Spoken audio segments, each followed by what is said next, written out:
आज बात कर रहे हैं कि किस तरह से अपनी पर्सनैलिटी को और निखारा जाए और कैसे लीडरशिप क्वालिटी को और बेहतर किया जाए। चूंकि ये जो पर्सनैलिटी और लीडरशिप क्वालिटी है, ये ऐसा नहीं है कि एक बार निखर गई तो वो हमेशा के लिए निखर गई। ये तो ऐसा है जैसे घर की आपने सफाई की, आज साफ किया तो वो आज चमक रहा है, जब अगला दिन होगा उस दिन आप साफ करेंगे, फिर वो उस दिन चमकेगा। रोज साफ करेंगे, वो रोज चमकता रहेगा। पर्सनैलिटी डेवलपमेंट भी ऐसा ही है कि हमें रोज ध्यान देना होगा, अपने लीडरशिप क्वालिटीज़ को रोज़ ध्यान देना होगा, रोज़ उसको निखारना होगा, तो लगातार आपका हिस्सा बना रहेगा। यदि हम अपनी पर्सनैलिटी को और बेहतर करने की कोशिश करें तो हमें सबसे पहले अपनी दिनचर्या को ध्यान देना होगा। यदि हमारी दिनचर्या ही ठीक नहीं है, हमारा नियम संयम ही ठीक नहीं है, तो फिर पर्सनैलिटी डेवलप कैसे हो पाएगी। हमें ध्यान देना होगा अपने आहार पर। हमारा भोजन कैसा है, क्या खाना है क्या नहीं खाना, शरीर के लिए क्या उपयोगी है। यदि भोजन ही ठीक नहीं है तो शरीर तो बीमार हो ही जाएगा, क्योंकि जो भोजन हम शरीर के अंदर डालते हैं उसी से तो शरीर का निर्माण होता है, उसी से तो मन का निर्माण होता है, और उसी का सूक्ष्म तत्व तो बुद्धि में सूक्ष्मता पैदा करता है। यदि आहार पर ही ध्यान नहीं है और आहार में पोषकता नहीं है तो आपकी कोशिश आहार पर फोकस करने की जरूर होनी चाहिए। जीभ के दो काम है, एक बोलना और एक स्वाद।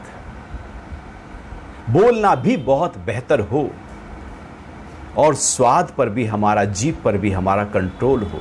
दोनों पर, जो जीभ की दोनों क्रियाओं पर हमारा कंट्रोल होगा तो उल्टा सीधा बोलकर जो मन के रोग हो रहे थे, उल्टा सीधा खाकर जो तन के रोग हो रहे थे, हम दोनों को ही कंट्रोल कर लेंगे, नियंत्रित कर लेंगे और अपने शरीर को स्वस्थ कर लेंगे। दूसरा, अपने ध्यान को अपने नींद पर रखें कि मेरी नींद ठीक है या नहीं।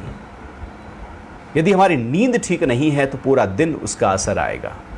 जब नींद गड़बड़ाती है तो अगला दिन फ्रेश नहीं हो सकता, पेट साफ खुलकर नहीं होगा, एक्सरसाइज करने में मन नहीं लगेगा, काम करने में मन नहीं लगेगा, क्योंकि रात की नींद ही पूरी नहीं हुई है। तो यदि हमें अपनी पर्सनैलिटी को डेवलप करना है तो हमारी नींद अच्छी तरह से गहरी होनी चाहिए और उसका भली भांति हमने ध्यान दिया होना चाहिए, क्योंकि नींद उतनी ही जरूरी है जितना भोजन जरूरी है। ये गैर जरूरी नहीं है नींद कि जब इच्छा हुई तब सो गए, किस दिन देर से सो गए, किस दिन जल्दी सो गए, कभी कम सो गए, कभी ज़्यादा सो गए। यदि ये बिखरी तो पूरी की पूरी दिनचर्या बिखर जाएगी, और दिनचर्या यदि बिखर गई तो फिर हमारा जो व्यक्तित्व का विकास है, जिस निर्माण की हम बात कर रहे हैं, वो हो नहीं पाएगा।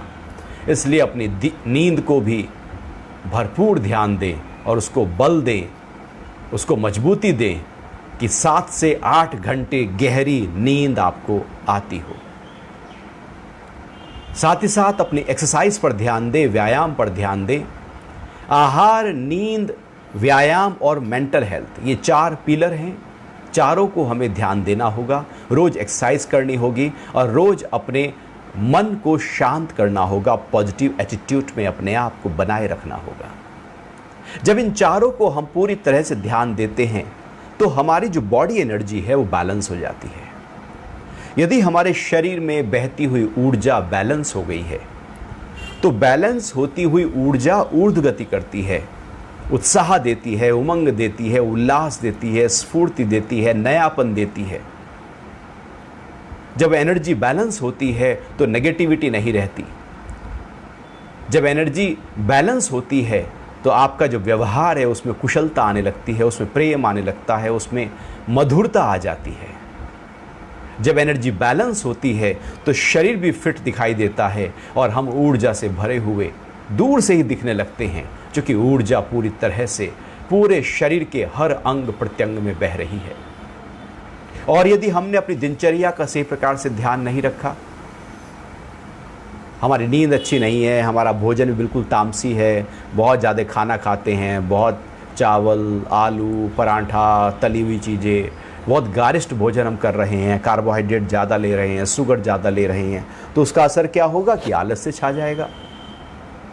तो शरीर में यदि आलस्य है तो फिर हम अपने कार्य क्षेत्र में आगे नहीं बढ़ सकते। आलस्य सबसे बड़ा शत्रु है, आलस्य ही रुकावट है। हमारी पर्सनैलिटी डेवलपमेंट का सबसे बड़ा रोड़ा यदि बनकर खड़ा हो जाता है तो वो है आलस्य। आलस्य का मतलब है कि मन तो करना चाहता है, कोई भी कार्य मन तो कह रहा है कि मुझे करना है, मैं करके ही दम लूंगा, लेकिन शरीर साथ नहीं दे रहा है। शरीर में आलस भरा हुआ है, शरीर में भारीपन है, क्योंकि हमने खाना ही ऐसा खा लिया, क्योंकि हमने शरीर को एक्सरसाइज ही नहीं दी, क्योंकि हमने शरीर को आराम ही नहीं दिया। तो मन के चाहने पर भी जब शरीर साथ ना दे उसको आलस्य कहते हैं। इसलिए शरीर भी उतना ही साथ दे जितना हमारा मन किसी कार्य को करने के लिए प्रेरित होता है। तो जब हम अपनी दिनचर्या को पूरी तरह से बैलेंस रखेंगे तो आलस्य नहीं आएगा। और आलस्य की ही निशानी होती है कि आप कुछ भी काम करें और बाद में उस काम को कहें कि मैंने तो बहुत काम किया आज। ये बहुत काम किया, ये कौन कह रहा है? हमारे ही अंदर छुपा हुआ आलस्य कह रहा है कि आज इस आलसी जीव ने बहुत काम कर लिया। ये कर्ता भाव उस आलस्य से फूटता है। किया और भूल गए, बहुत कुछ किया है जीवन में, लेकिन सबको याद थोड़ी रखना है। लेकिन आलस्य याद रखता है, इसलिए आलस्य आगे बढ़ने नहीं देता। वो थोड़ा काम भी करते हो तो उसको गिनाता है, सबको बताएगा कि आज मैंने ये काम किया। आप ऑफिस में हैं और घर आकर बोलेंगे यार आज तो मैंने बहुत काम किया, तो वो बहुत काम किया कब कहेंगे? जब पूरी तरह से आप आराम से लेटे हुए होंगे, बिस्तर पर लेट गए, सोफे पर लेटे, आधा बैठे। आलस्य में आते ही अब आलस्य कहेगा आज बहुत काम किया। लेकिन जो लीडर होते हैं वो ये नहीं कहते कि आज बहुत काम किया, चूंकि आलस्य वहां होता ही नहीं है। तो आलस्य में अपने आप को नहीं रखना है। और आलस्य ऐसा है कि मौका मिलते ही ये छा जाता है हमारे मन पर, हमारे तन पर। हम एकदम बैठ जाएंगे, लेट जाएंगे, टीवी में चले जाएंगे, मोबाइल में कहीं चले जाएंगे। आलस्य पूरी तरह से राज कर रहा है पूरे व्यक्तित्व के ऊपर। उस आलस्य को तोड़ना है, चूंकि वो शत्रु है। और आलस्य के साथ एक दूसरी चीज घटती है जिसको प्रमाद कहते हैं। प्रमाद का मतलब लापरवाही से होता है और चीजों को कल पर टालने से होता है। यदि पर्सनैलिटी को डेवलप करना हो तो कबीर का वो दोहा याद करना होगा कि काल करे सो आज कर और आज करे सो अब। पल में प्रलय होएगी, भंवरी करेगा कब। काल करे सो आज कर और आज करे सो अब, अर्थात जब जो काम याद आ रहा है उसको तुरंत कर डालो। आपके काम पेंडिंग नहीं होने चाहिए। यदि काम पेंडिंग है तो मन पे बहुत भार होता है और वो भार ही हमें हिला देता है। ये जो कार्यों की लापरवाही है और कल पर छोड़ने की आदत है, ये व्यक्ति को आगे बढ़ने नहीं देती, वही रोक देती है। और ये अधिकतर सबके अंदर कहीं ना कहीं किसी ना किसी रूप में घुसी पड़ी है। हम ये सोचते हैं कल कर लेंगे, ये तो छोटा सा ही काम है, कल कर लेंगे। बेहतर लीडर वो होता है कि काम आया और उसी समय किया है। काम आते ही काम को करने की तत्परता यदि हमारे अंदर है तो हम आगे बढ़ सकते हैं। और कार्य को टालने में आलस्य हम ले लेते हैं, अरे कल कर लेंगे, तो फिर बात नहीं बनेगी। क्योंकि मन तो यही कहता है कि आज करे सो काल कर और काल करे सो परसों, जल्दी जल्दी क्यों करे और जीना है बरसों। टालने की आदत प्रमाद है और प्रमाद रोक देती है हमें आगे बढ़ने से। इसलिए कर्मठ व्यक्ति कभी भी कल पर नहीं टालता, वो तुरंत करने लगता है। और जब हम तुरंत कार्य करने लगते हैं, इस तरह से कर्मठ हो जाते हैं। और जब कर्मठ होते हैं तो आप देखेंगे कि आपके कार्य पेंडिंग नहीं होते। और जब कार्य पेंडिंग नहीं होते तो तनाव नहीं होता। तनाव क्या है? बहुत सारा काम मन में पड़ा है और समय उतना नहीं है, तो वो तनाव आ गया। क्योंकि काम इसलिए पड़ा है, जब काम करना था तब तो हमने आराम किया, आलस्य में रहे, तो काम को उसी समय करने से प्रमाद नहीं आता, और प्रमाद जब नहीं आता तो फिर हम एकदम आगे बढ़ने लगते हैं। और ये आगे बढ़ने की प्रक्रिया हमें एक नयापन देती है, एक अनूठापन देती है, एक अनोखापन देती है। फिर हम किसी के जैसे नहीं बनते। ऐसा नहीं कि कोई बहुत अच्छा लीडर है तो अब मैं उसके जैसा बन, किसी की पर्सनैलिटी बहुत डेवलप हो चुकी है, निखर गई है, पूरी तरह से व्यक्तित्व का निखार हो गया है, अब मैं उसकी तरह से बनूं। किसी की तरह से बनने से हमारी पर्सनैलिटी कभी नहीं निखरेगी, और कभी कोई किसी जैसा हो भी नहीं सकता। आप यूनिक हैं। अपने अंदर की उन्हीं क्वालिटीज़ को हमें ध्यान देते हुए उन्हीं को ही आगे बढ़ाना है। कई बार हमारी ही कमजोरी हमें ही आगे बढ़ाने में सहायक हो जाती है, और अधिकतर तो हम अपनी कमजोरी को पकड़कर और नीचे की तरफ चले जाते हैं। कमजोरी जब स्ट्रेंथ बन जाए, कमजोरी जब मजबूती बन जाए, तो आगे बढ़ने से रोकने की किसी भी सूरत में कोई भी तरीका हो नहीं सकता। और पर्सनैलिटी का मतलब यदि आप देखें, ये पर्सनैलिटी शब्द परसोना से आता है। परसोने का मतलब मुखौटा होता है, मतलब जो मैं नहीं हूं, मैंने किस बाहर से एक ढका है अपने आप को, एक कुछ बनकर चल रहा हूं। जब कुछ बनकर चलते हैं किसी के जैसा, किसी की तरह, जो मेरा आदर्श है मैं उसकी तरह कुछ कर रहा हूं, तो किसी की तरह जब हम बनने लगते हैं तो उसको परसोना कहते हैं, मुखौटा कहते हैं। और वही अंदर कुछ और है और हम बाहर कुछ और बने हुए हैं। जो अंदर है वो बाहर छलकना चाहिए। ऐसा नहीं कि बाहर तो हमने अपने आप को बहुत अच्छा दिखाया, गुड बुक्स में अपने आप को रखा, लेकिन यदि अंदर देखें अपने आप को, अंदर में झांके, तो वहां वो सच्चापन नहीं है जो होना चाहिए। वो सच्चापन, वो अच्छापन भीतर की चीज हो, वो बाहर की नहीं। और पर्सनैलिटी डेवलपमेंट का मतलब यहां पर यह है कि आपके अंदर जो स्वभाव है, जो आदतें हैं, उसमें बदलाव आना चाहिए। वहां पर चोट होनी चाहिए, वहां पर कारीगरी होनी चाहिए अंदर। फिर जो अंदर है वही बाहर प्रकट होगा।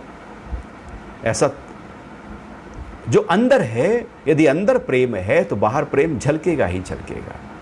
अब हम उसको ढाक ले और हम क्रोध में आए तो हम ढाक रहे हैं। जब किसी चीज को ढका जा रहा है तो इसका मतलब है कि अब हम एक किसी नए मुखौटे में आ गए हैं।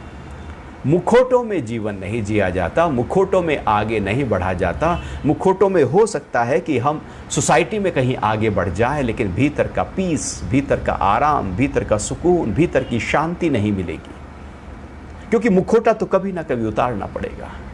भला मेकअप के साथ सोया थोड़ी जाता है, कपड़े अच्छे हैं रात को पहनकर थोड़ी सोया जाता है, उतारना तो पड़ता ही है। तो मुखौटा यदि बाहर का आवरण अपने चेहरे पर ढककर उसके जैसा बनने की हम कोशिश कर रहे हैं तो कभी ना कभी उतरेगा, और फिर कभी ना कभी हमारा जो रियलिटी है वो सामने उभर कर आ जाएगी। इसलिए कोशिश अंदर से बदलाव की हो, और जब अंदर से बदलाव आता है तो अंदर से मजबूती आती है, स्ट्रेंथ आती है, एक ताकत आती है। एक ऐसी ताकत जो हर परिस्थिति में हमें आगे बढ़ा देती है। एक ऐसी ताकत जिसमें आपदाएं अवसर बन जाती है। एक ऐसी ताकत जब सब कुछ उल्टा पुल्टा हो रहा हो, सब बिखर रहा हो, मेरे आसपास के लोग भी कमजोर हो रहे हों, लेकिन जो लीडरशिप क्वालिटी है वो यही है कि मैं डटा हूं, मैं खड़ा हूं, पहाड़ की तरह टस से मस नहीं हो रहा हूं, जैसे का तैसा, वैसा जैसा प्रॉफिट हो रहा था, खड़ा था टस वैसे ही खड़ा हूं जब लॉस हो रहा है। जब सब कुछ अनुकूल हो रहा था तब भी वैसा ही था, जब प्रतिकूल घटने लगा तब भी वैसा ही हूं। ये मजबूती हमारे अंदर पैदा होने लगती है, और यही मजबूती चाहिए। इससे ही तो व्यक्ति का व्यक्तित्व तो पता लगता है कि मजबूत भी है या कमजोर है। हमारे भीतर की मजबूती हमें जीवन में ऊंचाइयों तक पहुंचाने में मदद करती है। यदि बहुत ऊंची पहाड़ी पर चढ़ना हो तो अपने आप को हल्का करना होता है और हौसले बुलंद करने होते हैं। हौसला यदि टूट जाए विपरीत परिस्थिति आने पर पहाड़ी की ऊंचाई देखकर और दूरी देखकर, तो व्यक्ति फिर चढ़ नहीं पाता, लौट आएगा। लेकिन विपरीत परिस्थितियों को हैंडल करने का वो जो मजबूती हमारे अंदर, जो जज्बा हमारे अंदर होना चाहिए, वो जब पैदा हो जाता है तो परिस्थिति हमारा कुछ भी बिगाड़ नहीं पाती। और परिस्थितियां तो आएंगी। परिस्थिति बाहर की अवस्था है, बाहर की हलचल को परिस्थिति कहते हैं, और अंदर स्थिति होती है, अंदर की स्टेबिलिटी को स्थिति कहते हैं। जब परिस्थिति हो तो अपने आप को स्थिति में हमें रखना होगा कि मैं स्टेबल हूं और बाहर हिल रहा है। ऐसे ही जैसे जब हवाएं तेज चलती हैं तो पेड़ की टहनियां सब हिलती हैं, लेकिन उसकी जो जड़ें हैं वो मजबूती के साथ जो की त्यों जमीन के अंदर बिना हिले टिकी रहती हैं। वो उसकी स्थिति है। और बाहर जो उसकी टहनियां हैं वो उसकी परिस्थिति है, चूंकि वो बाहर के वातावरण के हिसाब से मूवमेंट करेंगे। तो ऐसे ही हमारे भीतर की स्थिति कि हर कोई भी सिचुएशन घट रही हो, सुख हो या दुख, लाभ हो या हानि, मेरा मान हो या अपमान हो रहा हो, मेरे अनुरूप या प्रतिकूल हो रहा हो चीजें, लेकिन मैंने अपनी स्थिति को ज्यों का त्यों बनाया हुआ है। मैंने अपने भीतर की मजबूती को ज्यों का त्यों बनाया हुआ है। वो टस से मस नहीं हो रही है। कोई कुछ भी कर ले, हाथी की तरह चाल हमारी होने लगती है। पीछे तो कुत्ते भौंकते हैं, कुत्तों के भौंकने से हाथी अपनी चाल, मतवाली चाल नहीं बदलता। ऐसी परिस्थितियां तो आएंगी, उन परिस्थितियों के कारण से हम अपनी स्थिति को नहीं भुलाते, हम अपनी स्थिति को नहीं छोड़ते। मेरी स्थिति ज्यों की त्यों मजबूत हो। और ये स्थिति ज्यों की त्यों मजबूत तब होगी जब मैंने दो पक्षों पर समान रूप से अपने आप को मजबूती दी होगी। लाभ और हानि, जय और पराजय, मान और अपमान, दोनों जीवन के पक्षों को समान रूप से देखा होगा, समझा होगा, जाना होगा, उसकी तैयारी की होगी। तैयारी केवल लाभ की हो और हानि की ना हो तो जरा सा भी प्रॉफिट लॉस होते ही हम डगमगा जाएंगे। तैयारी केवल सुख की हो और दुख आने पर हम टूट जाएंगे, रो पड़ेंगे। तैयारी केवल मान सम्मान की हो और अपमान घट जाए तो हमारे अंदर कुछ एकदम शेक हो जाएगा, हीन भावना आ जाएगी। क्योंकि तैयारी एक पक्षीय हो रही है, दूसरे पक्ष तो हमारा कमजोर है।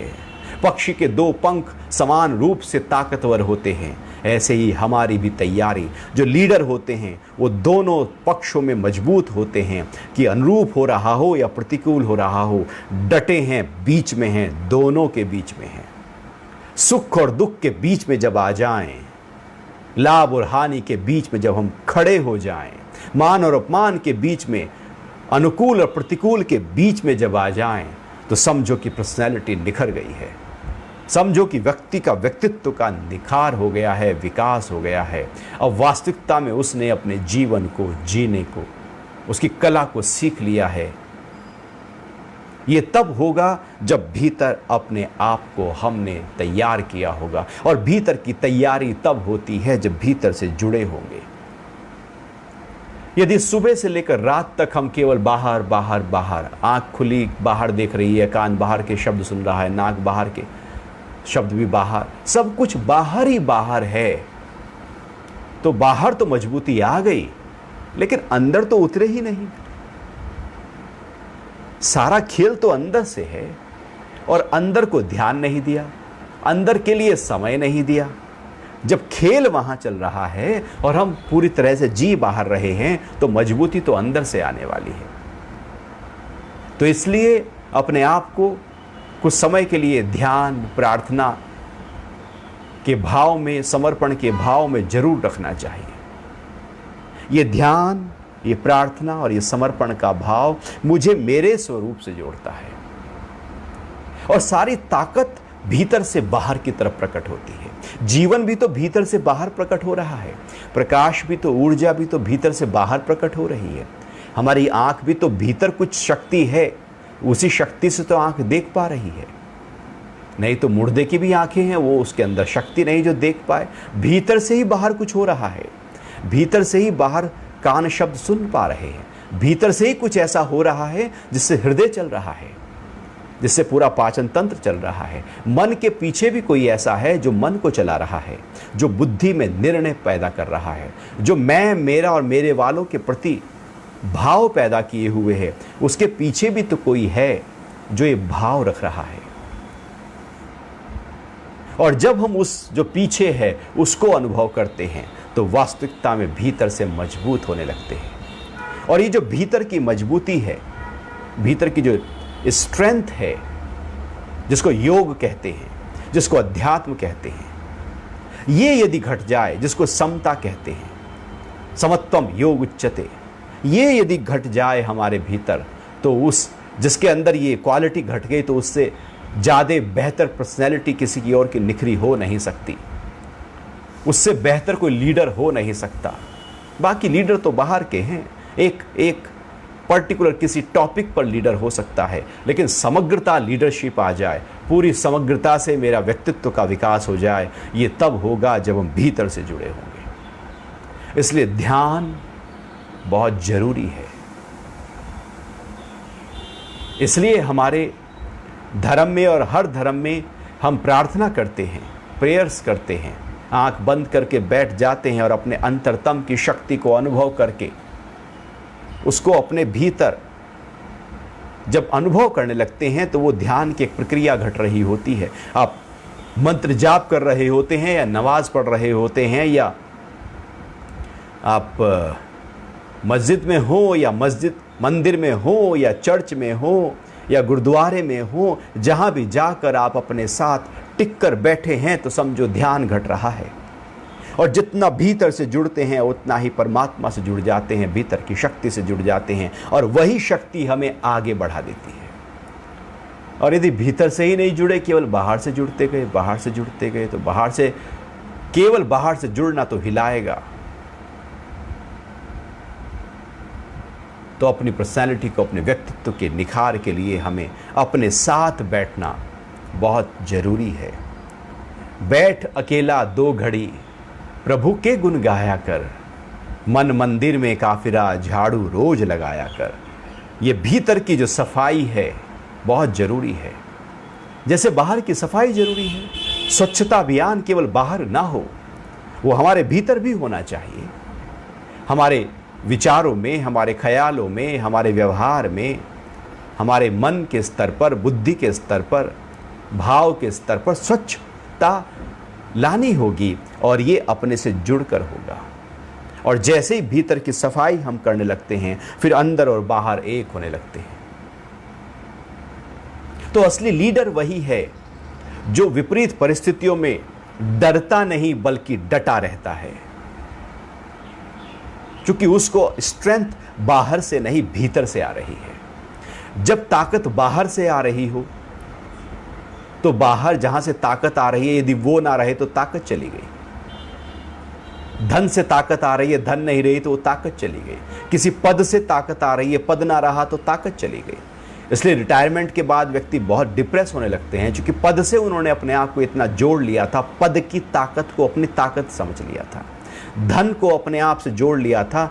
तो धन था तो अपने आप में उत्साह था, और धन किसी कारण से चला गया तो हम निडर हो गए, क्योंकि बाहर से ताकत पकड़ी थी। ताकत तो भीतर से पकड़ने की प्रक्रिया है। यदि भीतर से अपनी ताकत को पकड़ लिया तो बाहर चीजें रहे न रहे फर्क नहीं पड़ता। फर्क इसलिए नहीं पड़ता क्योंकि बाहर की ताकत असली नहीं, नकली है। अंदर की ताकत असली है, प्योर है, खालिस है, शुद्ध है, और जो लगातार मेरे साथ रहने वाली है। बाहर कुछ भी हो, लेकिन वो ज्ञान मेरे साथ हमेशा रहेगा ही रहेगा। इसलिए अपने अंतरतम में यदि हम उतर रहे हैं तो हमारे व्यक्तित्व का निखार हो रहा है, हमारे मन में शांति का संचार हो रहा है। और जब हम भीतर उतरते हैं तो भीतर समाधान है। भीतर जितना उतरते हैं उतना हम सम के भाव में आते हैं, और ये सम का भाव हमें समाधान की अवस्था में ले जाता है।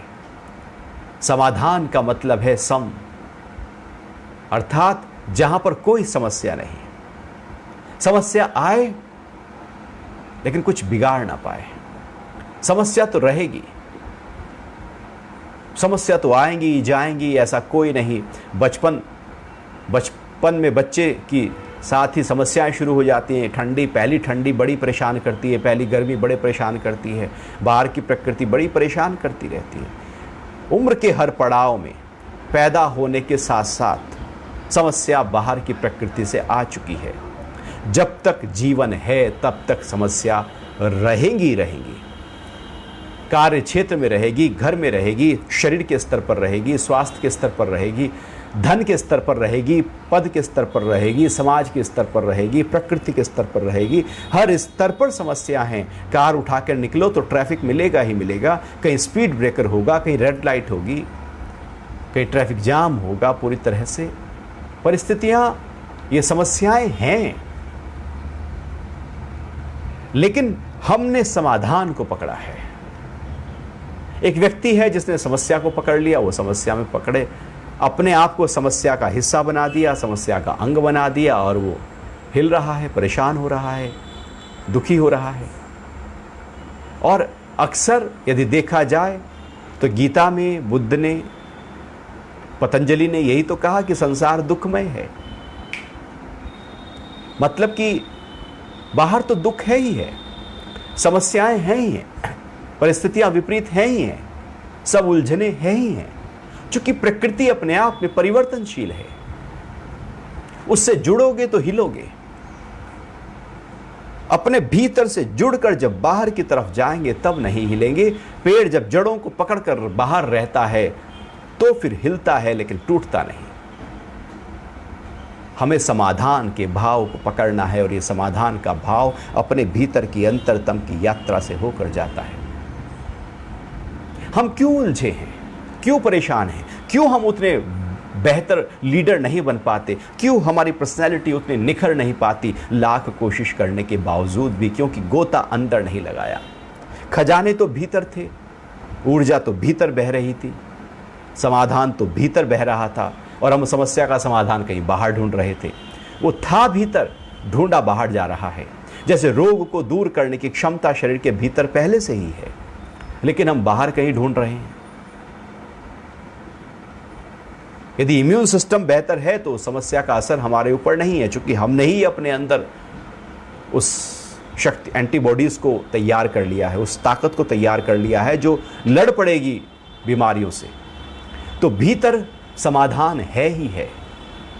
भीतर उतरकर ही जीवन को नए प्रकार से देखा जा सकता है, जीवन को जिया जा सकता है। नहीं तो जीवन कटता है और पर्सनैलिटी कभी भी बेहतर नहीं हो पाती। लीडरशिप क्वालिटी और पर्सनैलिटी डेवलपमेंट का मतलब है कि जीवन को पूरा पूरा जियो, एकदम विस्तृतता से जियो, संकुचितता से नहीं। ठहराव, रुकाव और छोटेपन से जीवन को नहीं जीना है।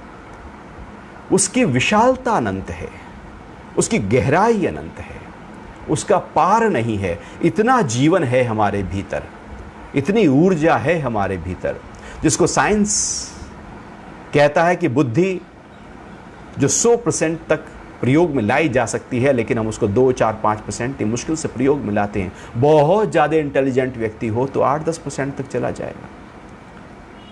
मतलब है कि इतना विस्तार है हमारे भीतर, लेकिन हम बहुत छोटे में जी रहे हैं।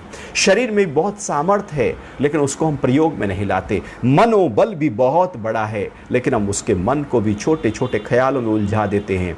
बुद्धि में भी बहुत बड़े निर्णय लेने की क्षमताएं होती हैं, बहुत बड़े बड़े बोल्ड डिसीजंस लिए जा सकते हैं जीवन के, लेकिन बुद्धि फिर छोटी छोटी चीज़ों में उलझ जाती है। हम छोटे छोटे में जीवन को जब जीते हैं, इसलिए विकास नहीं होता। छोटे छोटे में जीवन जीने से हम कली बन सकते हैं, फूल नहीं बन सकते, खिल नहीं सकते।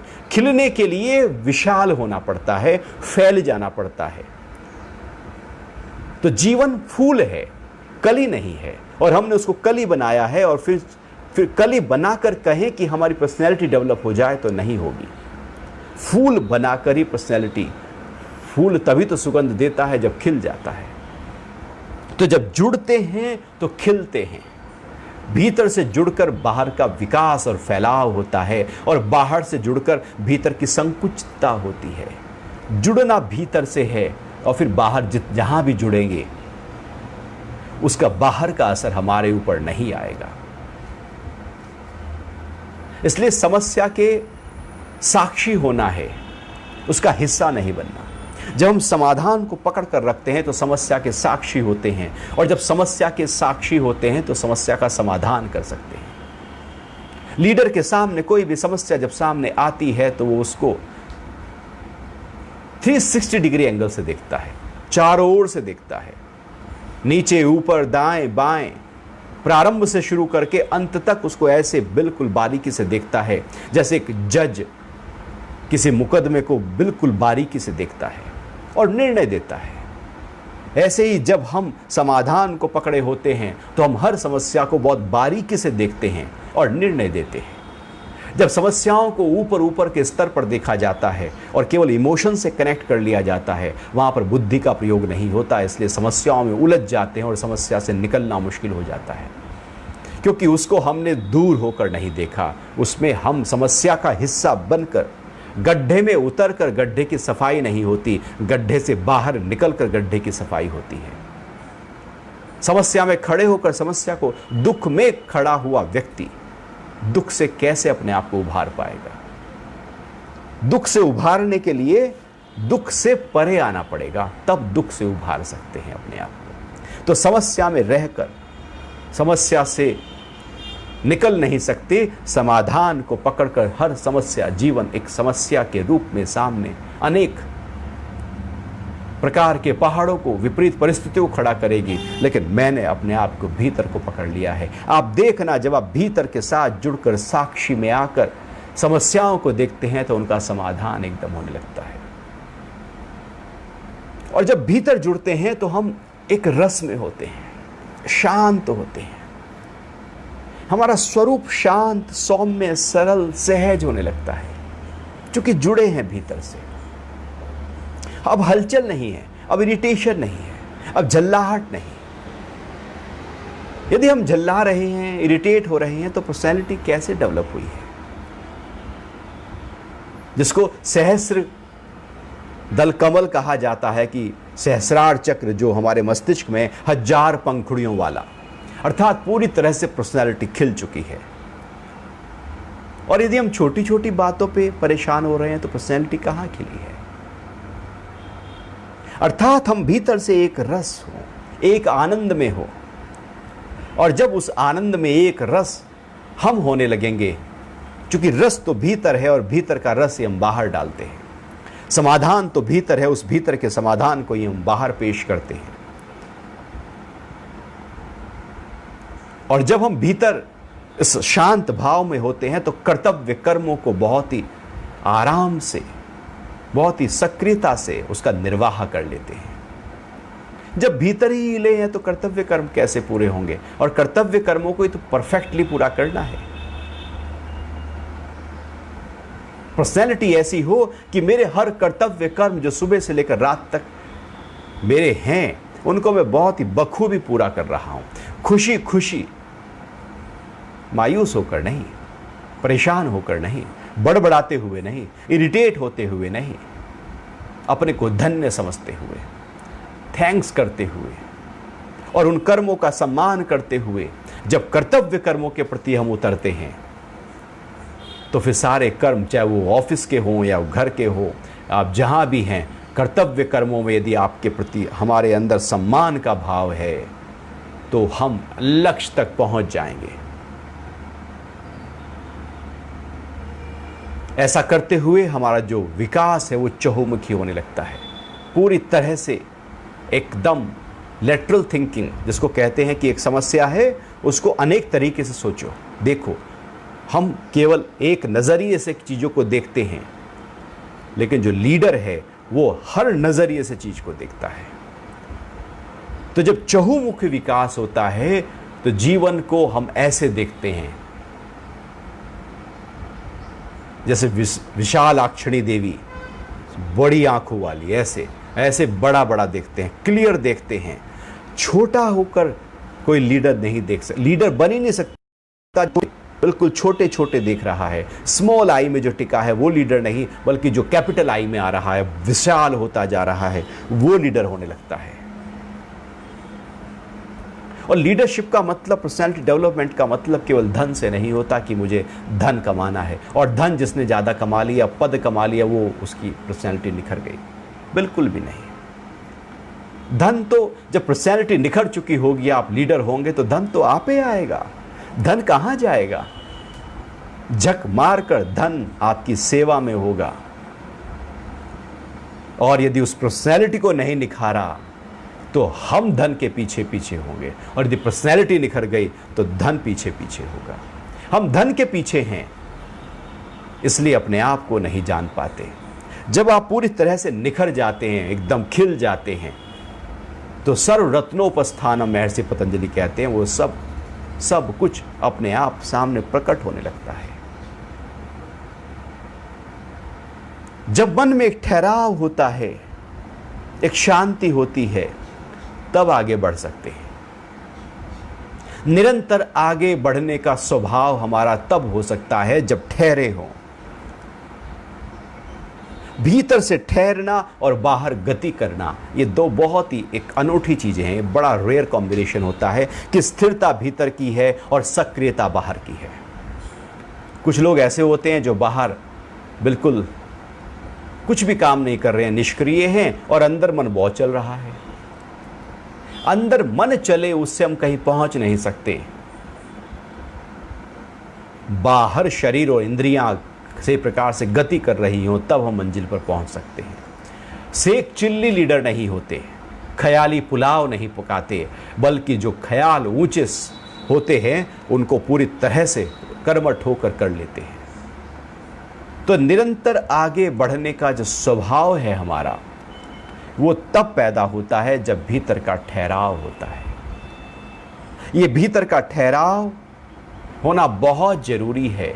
मैं इसलिए बार बार इस बात को जोड़ दे रहा हूं, क्योंकि इसी की ही कमी है। सारा खेल यही गड़बड़ा गया है। ये फाउंडेशन है बिल्डिंग की, और फाउंडेशन ना हो तो बिल्डिंग कैसे खड़ी हो सकती है? वो तो ढह जाएगी। इसलिए तेज जब हवाएं आती हैं तो झोपड़ियां बिखर जाती हैं, उड़ जाती हैं, क्योंकि उनकी फाउंडेशन नहीं होती। ऊपर ऊपर से बना दिए जाते हैं मकान, वो तो ढह जाएंगे ताश के पत्ते की तरह, ऐसे ही ढह जाएंगे जैसे रेत के मकान बनाए गए हो। तो हमें अपनी फाउंडेशन को मजबूत करना होगा। भीतर की मजबूती यदि पैदा हो गई तो बाहर तो हम मजबूत हैं ही हैं। बाहर समस्याओं से निकलने का रास्ता आ ही जाएगा, चूंकि अंदर प्रकाश जग गया है। तो निरंतर आगे बढ़ने का स्वभाव जब हमारे अंदर कर्मठता होती है, शांति होती है, ठहराव होता है, तब पैदा होता है। और यदि अंदर आलस्य है, तमोगुण बढ़ा हुआ है, वो अवरोधक शक्ति ने पूरी तरह से हमारे अंदर अपना घर जमा लिया है, जो तम गुण के बढ़ने से हमारे अंदर पैदा होती है। गति रजोगुण से होती है और स्थिरता तमोगुण से होती है। यदि तम गुण और रजोगुण में एक बैलेंस क्रिएट हम कर लें तो हम आगे बढ़ सकते हैं। लेकिन यदि तमोगुण बढ़ जाए तो भी आगे नहीं बढ़ सकते, और केवल रजोगुण बढ़ जाए तो भी आगे नहीं बढ़ सकते। क्योंकि केवल रजोगुण हो और हमने आराम ना दिया हो अपने सिस्टम को, नींद में ना गए हों, तो भी हम आगे नहीं बढ़ सकते। तो तम गुण और रजोगुण का बैलेंस करना यदि आ गया तो हम अपने कार्य में और अपने लक्ष्य को हम पा सकते हैं। और जब हम इस तरह से अपने आप को निखारते हैं तो क्या होता है कि हम जो लीडर हैं वो किसी पद के मोहताज नहीं होते कि कोई पद है मेरे पास में। पद के कारण से लोग आपकी तरफ आकर्षित नहीं होते। फिर आपके पास कोई पद ना हो लेकिन सारा व्यक्तित्व पूरी तरह से खिल चुका हो तो लोग आपकी तरफ आकर्षित होने लगेंगे। क्योंकि वास्तविकता में जो चुंबकीय शक्ति है वो तो भीतर से प्रकट होती है। लेकिन पद के आधार पर जो लोग आ रहे हैं वो समझो कि वो पद गया तो वो लोग भी गए। वो चुंबकीय शक्ति आप में नहीं, पद में है। वो पद का आकर्षण है, व्यक्ति का आकर्षण नहीं। पर्सनैलिटी डेवलपमेंट का मतलब है कि मेरे व्यक्तित्व में ऐसा आकर्षण पैदा हो जाए कि लोग मेरे नज़दीक आना चाहें, मुझसे कुछ सीखना चाहें, समझना चाहें, जानना चाहें, क्योंकि मैं अपने आप को पूरी तरह से एक विस्तृत रूप में रखे हुए हूं। तो पद के कारण से लोग मेरे पीछे नहीं हो, बल्कि मेरे अंदर जो कार्य की कुशलता है, जो कर्मों में कुशलता मैंने डेवलप की है, उससे मेरे पीछे होने चाहिए। एक अच्छा लीडर अपने कर्मों में कुशलता पैदा करता है कि काम तो कर रहा है लेकिन कुशलता से कर रहा है, कि उस कार्य का असर नहीं आ रहा, वो कार्य बांध नहीं रहा, वो कार्य अटैचमेंट के साथ और ईगो के साथ नहीं हो रहा, वो कार्य स्वार्थ के साथ नहीं हो रहा, बल्कि वो कार्य तो परोपकार के लिए हो रहा है, सब के लिए हो रहा है, परमार्थ के लिए हो रहा है। एक अच्छा लीडर तब हमारे अंदर डेवलप हो पाता है जब हम सबकी भलाई का भाव, सर्वजन हिताय सर्वजन सुखाय का भाव लेकर चलते हैं। यह तब होता है जब कर्मों की कुशलता पैदा होती है। यदि हमारे अंदर कर्मों की कुशलता आ गई कि अब कर्म बांध नहीं रहा है, कर्म फंसा नहीं रहा, अटका नहीं रहा, उलझा नहीं रहा, अब कर्म से कैसे निकलना है, कि जैसे एक अच्छा ड्राइवर है, उस ड्राइवर को पता है कि जब ट्रैफिक हो तो कैसे निकालना है, स्पीड तेज हो तो कैसे गाड़ी चलानी है, स्लो हो तो कैसे चलानी है, पहाड़ हो तो कैसे चलानी है, खुलापन हो तो कैसे चलानी है। ये आर्ट, ऐसे ही कर्मों की कुशलता है कि कर्म कौन सा है, उस कर्म से किस प्रकार से मैं कर्म को करते हुए निकल जाऊं कि कर्म का फल मुझे परेशान ना करे, मुझे हिलाए नहीं, और कर्म के फल को ध्यान में रखते हुए मैं कर्म ना करूं। फल एक बार सोचा फिर छोड़ दिया, फिर कर्म में मैं पूरी तरह से रत हूं। ऐसा नहीं कि हम केवल कर्म भी कर रहे हैं और फल पर भी फोकस किया हुआ है। फल तो एक बार निर्धारित हो गया, जीपीएस में एक बार आपने एड्रेस डाल दिया, अब एड्रेस को बार बार थोड़ी चेक करते रहते हैं, वो तो आपको जीपीएस धीरे धीरे धीरे धीरे गूगल माता पहुंचा देगी। अब आप कर्म पर फोकस हो गए हो, लक्ष्य पहले तय कर लिया जाए और उसके बाद लक्ष्य से महत्वपूर्ण मेरा कर्म हो जाए, कर्मठता हो जाए, कर्मयोग हो जाए। तो जो लीडर होते हैं वो अपने कर्मों पर ध्यान देते हैं, कर्मों की कुशलता पर ध्यान देते हैं। योगः कर्मसु कौशलम, योग की एक परिभाषा है कि कर्मों की कुशलता, भगवान श्री कृष्ण गीता में कह रहे हैं 2 अध्याय में, कि कर्मों की कुशलता जब आ जाती है वही योग है, वही भीतर के साथ जुड़ना है, वही भीतर का आराम है, भीतर का आनंद है, वही कर्म योग है। और इस कर्मों की कुशलता के साथ जब हम सारे कर्म करेंगे, सब कुछ करेंगे, वो कर्म मुझे बांधेंगे नहीं, फंसाएंगे नहीं, और वो कर्म के बाद एक नया कर्म मुझे आगे बढ़ाने के लिए प्रेरित करता रहेगा। और यदि हमने फल पर फोकस कर दिया तो हम कर्म करने के बाद फल के इंतजार में बैठ जाएंगे कि अब फल आएगा, फल आएगा, और वो फल वैसा नहीं आया तो हम हिल गए, उससे ज़्यादा आ गया तो अहंकार हो गया। इंतजारी में दुख होगा।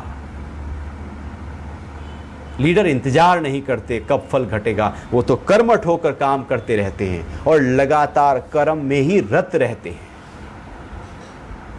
क्योंकि कर्म ही फल है अपने आप में। तो कर्म करते हुए जो आनंद मिल रहा है पूरी तरह से, जैसे एक चित्रकार जब चित्र बना रहा है तो वो इसलिए नहीं बना रहा कि ये महंगा बिकेगा, फिर तो वो चित्रकार ही नहीं, वो चित्रकार इसलिए चित्र कर रहा है क्योंकि वो चित्र करने से कुछ आनंद प्रकट हो रहा है। जो कर्म करने से, एक टीचर है उसको पढ़ाने में जो आनंद आ रहा है वो ही अपने आप में फल है। उस कर्म में पूरी तरह से जब हम लीन हो जाते हैं और कर्मों करते ही, जैसे हमने पानी पिया प्यास मिट गई, कर्म किया एकदम फल मिला, कुछ भी किया जा रहा है उसका आनंद उसी समय प्रकट हो रहा है। अब हम कुछ और आनंद, कुछ और फल के बाद बारे में सोचने लगे तो हम अपने आप को फ्यूचर में ले जाएंगे और वहीं पर गड़बड़ शुरू हो जाता है। अब हमारा कर्म कमज़ोर हो जाता है। जिसकी पर्सनैलिटी निखरी है, उसका कर्म मजबूत है, वर्तमान मजबूत है, भविष्य और जो पास्ट है वो कमज़ोर है, और जिसकी पर्सनैलिटी बिखर गई है उसका फ्यूचर और जो पास्ट है वो मजबूत हो जाता है। मन में केवल दुख और डर के ख्याल आ जाते हैं, लेकिन वर्तमान में हम नहीं जी पाते। तो जब इस तरह से हम अपने आप को लेकर चलते हैं और सारी क्वालिटीज़ धीरे धीरे, अब ये नहीं कह रहे कि सारी क्वालिटी एक साथ पैदा हो जाए, लेकिन एक साधे सब सधे और सब साधे सब जाए। कोई भी एक पर्सनैलिटी को निखारने की एक तरीका पकड़ लो, एक राह पकड़ तू चलता चल, एक राह पकड़ लीजिए, उस पर बढ़ जाइए। लगातार तपस्या, साधना, अभ्यास जब होने लगेगा तो हमारे अंदर एक अजीब सा उत्साह जग जाएगा। और जब एक वो उत्साह जगेगा तो आप पाएंगे आपकी जो बॉडी लैंग्वेज है वो अपने आप ही कुछ और कहेगी। जैसे एक निराश व्यक्ति होता है, उदास होता है, हताश होता है, उसकी बॉडी लैंग्वेज सब कुछ कह देती है। एक दुखी व्यक्ति मुंह लटकाए बैठा रहता है, उसकी कमर झुकी है, जब वो चलता है तो भी ऐसा लगता है जैसे 100 किलो की बोरी उसके सिर पे रखी हो, ऐसे धीरे धीरे चलेगा, क्योंकि उसका मन बिखरा हुआ है, मन भारी हो गया है। फिर उसके शब्द भी आप देखेंगे बहुत धीरे धीरे होंगे, निराशा वाले होंगे, उसके कर्म भी बहुत सहजू वाले होंगे, धीरे धीरे होंगे। सब कुछ उसके कर्मों में वो जो उल्लास, उत्साह दिखना चाहिए वो नहीं होगा। लेकिन एक जिसकी पर्सनैलिटी निखर जाती है, उसका पोस्चर अपने आप में कुछ कहने लगता है, उसका पोस्चर सीधा हो जाता है, कमर सीधी होने लगती है, कंधे पीछे की ओर, सीना उभरा हुआ, सिर सीधा, ऐसे एकदम झुके झुके नहीं। आप कभी देखना, यदि मन में कोई नेगेटिविटी हो, नकारात्मकता हो, दुख के ख्याल बह रहे हो, तो हमारी गर्दन नीचे आ जाएगी, हमारी ऊर्जा नीचे की तरफ बहने लगेगी, सब कुछ जैसे नीचे की ओर खींचा जा रहा हो। नेगेटिव थॉट हमें नीचे की तरफ ले जाता है। और यदि हमारे अंदर उत्साह है, उमंग है, उल्लास है, स्फूर्ति है, तो आप देखना आपका पोस्चर अपने आप में एकदम सीधा होने लगेगा, आपकी कमर सीधी हो जाएगी, सिर उठा हुआ होगा। इसलिए उत्साह से भरे हुए व्यक्ति का सिर उठा और सीना फैला हुआ और कंधे पीछे की ओर होते हैं। और जो निराश होता है, हताश होता है, उदास होता है, वो झुका हुआ होता है। लीडर कभी झुके हुए नहीं होते। जिसकी पर्सनैलिटी खिली है वो झुक झुक कर काम नहीं करते, डर डर कर काम नहीं करते, वो भार नहीं समझते चीज़ों को, उनका मन भारी नहीं होता, उनका मन तो हल्का होता है। जब मन हल्का होता है तो तन भी हल्का होता है। पोस्चर, जो बॉडी लैंग्वेज है, वो बता देती है, बहुत कुछ कह देती है कि व्यक्ति के मन में क्या चल रहा है। शरीर आईना बन जाता है मन का। मन में डर है तो शरीर भी कपेगा, मन में लोभ है तो शरीर पर भी असर आएगा, सिकुड़ेगा। मन में क्रोध है तो शरीर पर भी उसके कंपन पैदा हो जाएगा। मन में यदि काम है तो शरीर पर भी उसका असर आएगा। जो मन में चल रहा है उसका असर आएगा। मन डरा है तो शरीर पर उसका असर है। लेकिन मन में यदि उत्साह है, उमंग है, उल्लास है, स्फूर्ति है, कुछ कर गुजरने का जोश है, जुनून है, तो पूरा शरीर एकदम ऊर्जा से भरा हुआ होगा, जैसे मिलिट्री मैन की तरह एकदम। तो वो पोस्चर हमें चाहिए। हमारी चाल ढाल एकदम ऊर्जा से भरी हो, ऐसे मरियल से ना चले। घर में भी हो तो हमारी जो शरीर की जो गति है वो एकदम दिखनी चाहिए कि जैसे वहां ऊर्जा से भरा हुआ शरीर है। तो पोस्चर में उत्साह और कुछ कर गुजरने का भाव जब पैदा होता है तो अपने आप मन में नयापन आने लगता है, नए विचार आने लगते हैं, क्रिएटिव आइडियाज़ आने लगते हैं, कुछ नया सोच अपने आप पैदा हो जाती है, क्योंकि हमारी ऊर्जा बैलेंस हो गई है। अपनी इसी ऊर्जा को बैलेंस करने के लिए हम अपने पोस्चर पर ध्यान देते हैं, इसलिए व्यायाम जरूरी हो जाता है। और व्यायाम से शरीर में ब्लड फ्लो तेज होता है, एनर्जी फ्लो तेज होता है, व्यवस्थित होता है, बैलेंस होता है, और उसके कारण से इंद्रियों में, मन में, बुद्धि में जो एनर्जी का फ्लो है वो बहुत ही सुचारू रूप से संतुलित होता हुआ बढ़ने लगता है और हम पूरी तरह से निखर जाते हैं। तो इस तरह से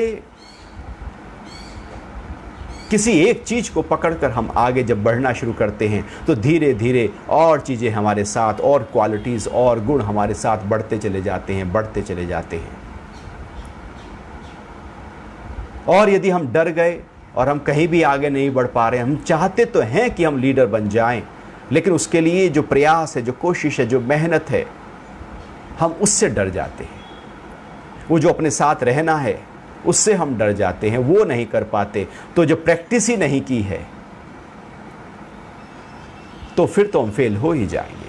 इसलिए प्रैक्टिस बहुत ज़रूरी है, अपने साथ आना बहुत ज़रूरी है, जुड़ना बहुत ज़रूरी है, और अपने आप को जानकर उस व्यक्तित्व का निखार करते हुए नित्य प्रतिदिन निरंतर, जैसे घर की सफाई हो रही है, ऐसे ही अपने आप को रोज़ निखारना है, रोज़ निखारना है।